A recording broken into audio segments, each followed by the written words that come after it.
네, 오늘의 투자 키워드 미국 이란 원유 제재를 강화한다. 이 최대 산유국 탈환한 미국 그리고 삼성 글로벌 50대 블록체인 기업에 선정됐다라고 이 키워드 정해 주셨습니다.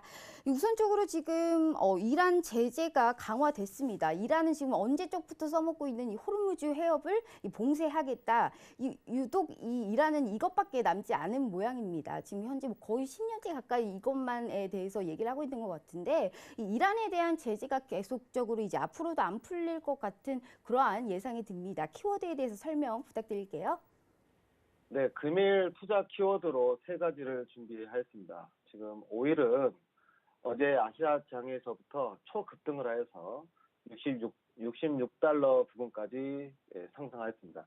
원유에 대한 내용 두 가지 준비하였고요. 또 삼성이 글로벌 블록체인 50대 기업에 선정된 내용도 함께 보도록 하겠습니다. 미국이 이란산 원유 제재와 관련해서 한국, 중국 비롯한 이런 8개국에 대해서 다음 달 2일 만료되는 한시적 예외 조치를 연장하지 않을 것이라고 어제 아시아장에서 어제 제가 방송 중에 미국 주요 언론이 보도가 되면서 이후 또 폼페이오 미 국무장관이 발표를 했죠. 보도 직후 국제유가는 6개월 만에 최고 수준으로 급등했습니다. 지금 66달러 부근까지 상승한 모습이 보이고 있는데요. 이미 트럼프 대통령이 지난 19일 이번 결정을 최종적으로 내렸고 이란에 대한 압박을 늘리려는 의도에 따른 결정이라고 이렇게 전했습니다. 지난달 기준으로 중국은 하루 평균 61만 배럴 정도 이란산 원유를 수입했고 한국은 약 38만 배럴, 지금 한 2위 정도 되는데요. 이란산 원유 수입량이 그 다음으로 많습니다.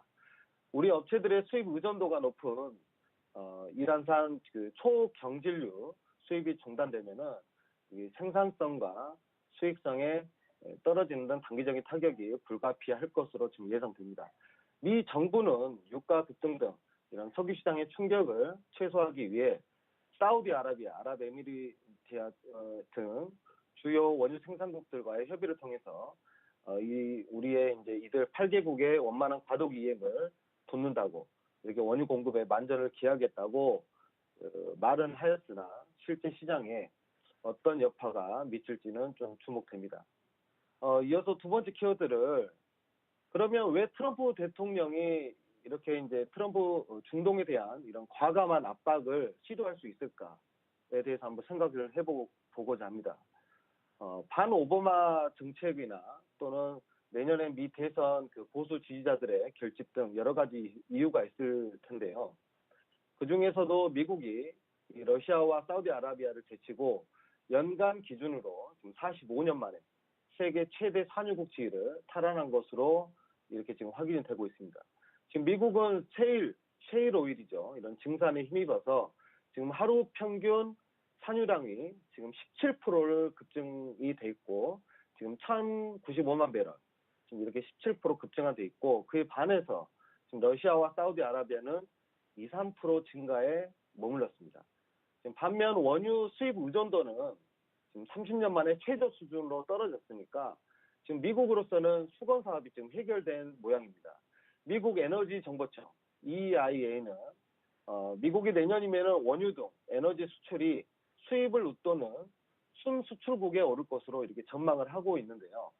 신기술 개발과 과감한 정책 지원에 힘입어서 미국 셰일 산업이 2차 에너지 혁명을 몰고 올 것이다. 지금 이렇게 관측이 되고 있습니다. 이렇게 되면은 지금 중동 역할의 감소로 안보 지형이 급변할 것으로 예상이 되는데요. 이는 세계 경제와 지정학적 질서에 실물 경제가 일시에 혼란을 빠질 수 있기 때문에 미국은 중동을 그동안 지정학적 질서에 중대한 의미가 있죠. 이 미국 같은 경우는 사실 그동안 1970년도 이런 오일 쇼크로 인해서 중동에 대한 트라우마가 있었어요. 실물 경제가 일시에 혼란을 빠질 수 있기 때문에 미국은 중동을 이렇게 조심스럽게 좀 다뤄왔는데 트럼프 대통령 이전에는 최소한 중동과 협력하는 모습을 이렇게 보여왔습니다. 하지만 트럼프 대통령이 이란 핵협정을 탈퇴 선언하고 그다음에 중동의 시한폭탄인 예루살렘을 이스라엘 수도로 인정하는 등 이렇게 중동을 좀 백쳐가는 정책을 펼쳐왔죠. 그 이유가 아마 이런 셰일 가스의 힘을 등에 업은 유가 선점이라는 걸 알 수가 있습니다. 아마도 이로써 중동 균형 정책이란 이런 압박에서도 벗어날 수 있겠죠. 이로써 이제 미국의 패권은 더욱 강력해지고 트럼프의 미국 우선주의 이런 정책에 대한 힘이 더욱 실릴 것으로 보입니다. 이런 중동의 원유 가격 등 눈치 보지 않고 이란 원유 제재 등 이렇게 강화하는 이유가 확실해 보이죠. 그다음 마지막 이제 세 번째로 그 미국의 유력 경제지죠. 포브스가 삼성전자를 글로벌 50대 블록체인 기업에 이렇게 선정했습니다. 포브스는 미국에서 활동하는 글로벌 기업 가운데 이런 블록체인 관련 매출 혹은 기업 가치가 최소 10억 달러 이상인 업체 중 상위 50곳을 선정해서 포브스 블록체인 50 리스트를 발표를 했어요.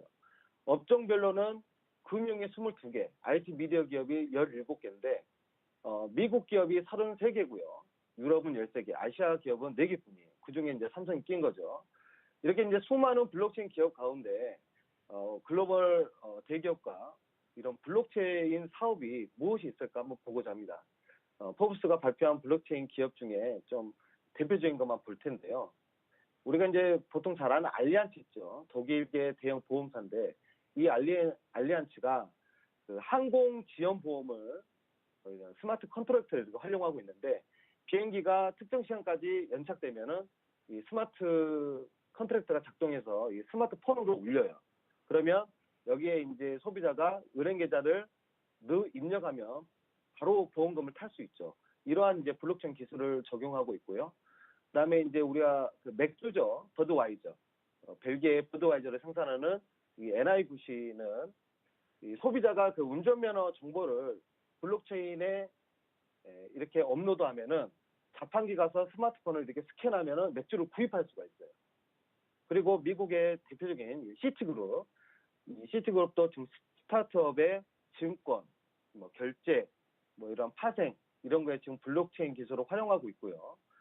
또 미국의 이런 중앙예탁 청산기관, 이 DTCC라고 하는데요. 약 2조 달러의 거래 규모에 있는 수탁, 청산, 결제 서비스를 지금 제공을 하고 있고요. 향후에 블록체인을 통해서 연간 10조 달러, 굉장히 큰 금액이죠. 이런 신용 파생 상품을 이런 트래킹 작업을 할 계획이라고 지금 밝힌 바 있습니다. 그다음에 이번에 선정된 우리 삼성은 이 스마트 이용자 신원을 15개 은행에 동시에 확인하는 통합 인증 애플리케이션을 이런 블록체인 기술로 이렇게 채택해가지고 이런 개별적으로 로그인해야 하는 이런 불편을 좀 없앴죠. 이러한 글로벌 대기업의 중심으로 이런 블록체인 기술이 지금 빠르게 보급되는 모양인데요. 한 조사에 따르면 기업과 정부의 블록체인 분야 지출은 전년 대비 89% 증가해가지고 지금 올해는 29억 달러, 지금 2020년에는 124억 달러에 이를 것이라고 전망하고 있습니다. 지난해 이제 경영자 600명을 대상으로 조사했을 때는 응답자의 84%가 블록체인 관련 사업을 하고 있다. 이렇게 좀 답했죠. 이 블록체인 기술이라는 거는 우리 눈에는 지금 보이진 않지만 우리의 삶에 점점 깊이 관여하고 있습니다. 분명 관심을 둬야 하고 미래의 향후 이런 재료나 모멘텀인 것만은 확실하다고 생각합니다. 이상입니다.